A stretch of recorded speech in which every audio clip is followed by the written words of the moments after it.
guys, welcome back to Flexibility Fridays. Today's focus is back flexibility. So for this one, we're going to be doing a lot of strength and conditioning work because backs is definitely one thing that you don't want to build all the flexibility and stretch with without backing that up with the strength to control it. Otherwise, you will be heading for some pretty nasty injuries. So we're going to do quite a bit of strength work today. In terms of equipment, there is the option to use a flexibility block, a stretch block. That is a more advanced option. It's actually helpful if you have two of them. I don't at the moment because we're on lockdown and I can't get another one. That is the advanced option. And then I'm also using a mat because we're doing lots of floor work for this one, so it's just a little bit more comfortable. Cool. Okay, let's get started. Okay, so the first thing that we're going to do is a strength training one. You're going to put your hands straight out in front of you, legs behind. We're going to do 25 reps of the Superman move I'm showing here. And in between, we will do a 10-second break where you want to stretch it out in either a child's pose or the cat-cow position.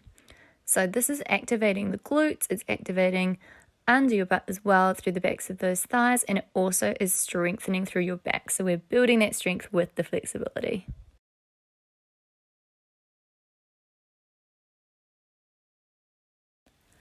So you want to do either the cat pose or the child pose. You basically want to do what feels best on your body to give yourself a little bit of a break and a reset before we go into the next set of 25 reps.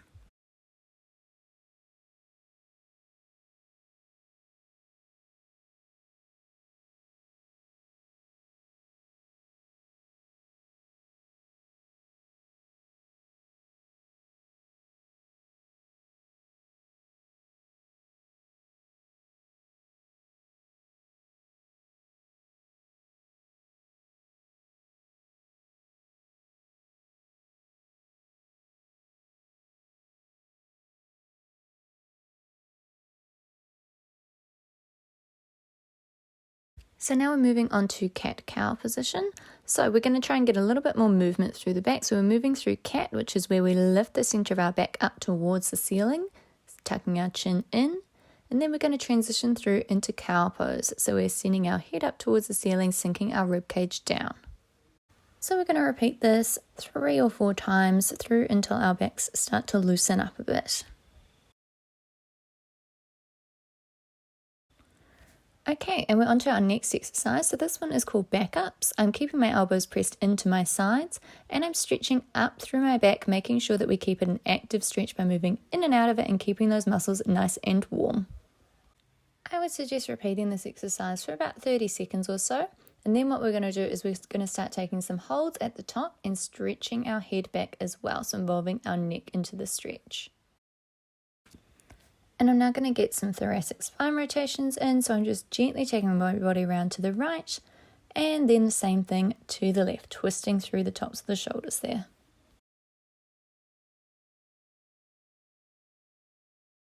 So now what we're going to do is we're going to do a little bit of underbutt strengthening. So we are going to do some leg lifts and lowers, keeping our back nice and straight, shoulders stacked on top of the wrists there. And we're just going to do some pulses here to switch on and engage the muscles underneath our butt, which are going to help to support us when we are getting into our back flexibility work.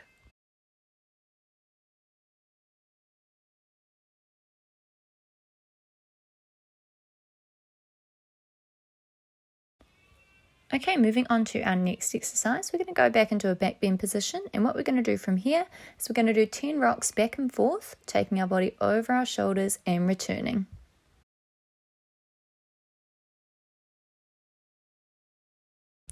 Once you finish your 10th repetition, you're going to come down flat on the mat and curl yourself up into a little ball shape and just do a couple of rocks back and forth just to stretch out in the opposite direction. We're now going to repeat the same thing twice more.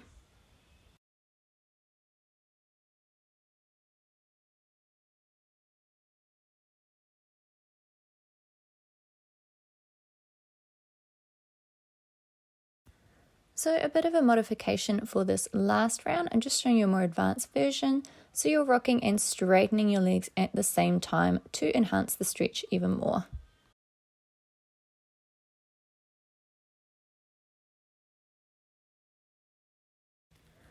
So the last sequence we're going to set our hands out in front of us, sitting up on our knees there, hips over the top of the kneecaps, and we're going to send our rib cage back towards our thighs and towards the ground, keeping our chin lifted, looking straight ahead of us.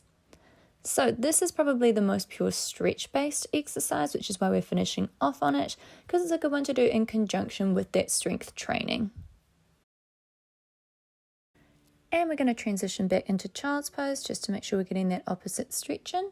Before repeating it, I am just going to show you a more advanced option. If you need more stretch through your shoulders, you can use the stretch block like I have here. It's actually more helpful if you have two and you can set one hand up on each, but I'm going to show you with one anyway.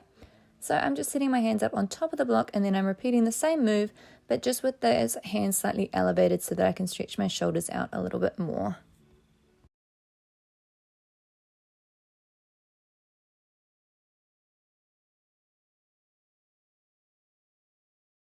So I'm going to show you another modification to make it a little bit more advanced. I'm going to send my chest down towards the floor like I was before, but this time I'm going to stack my toes underneath and I'm going to lift and straighten my legs just to intensify that stretch a little bit more.